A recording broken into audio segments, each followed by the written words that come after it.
The UK's banks could cope if Britain leaves the European Union in a disorderly Brexit in 2019, the Bank of England has said. For the first time since the financial crisis, all of the UK's biggest lenders have passed the bank's stress tests. The tests of adverse economic scenarios discover if the banks could continue to lend money to support the UK economy. Bank Governor Mark Carney said they would be able to, even in the unlikely event of no deal when Brexit happens. Mr. Carney said that all parties were working to avoid the situation, but warned that if the UK did leave in a sharp, disorderly way there would be some economic pain for households and businesses. The tests flagged up other Brexit concerns.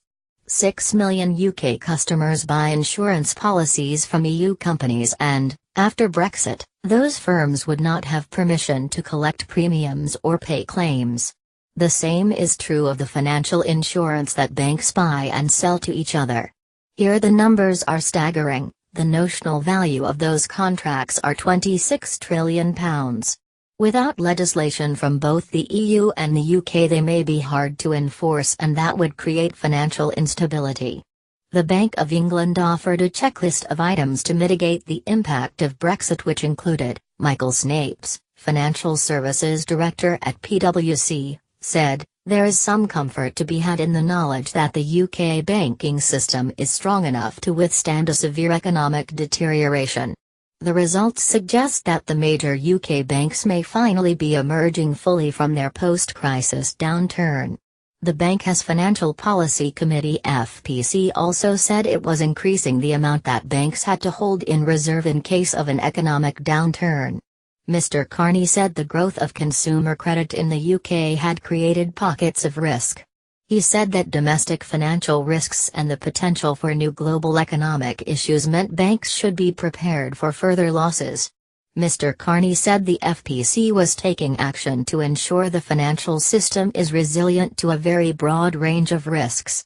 Both Barclays and RBS, who did not pass the stress tests in a snapshot of their businesses at the end of 2016, had improved their financial positions since then, said the bank.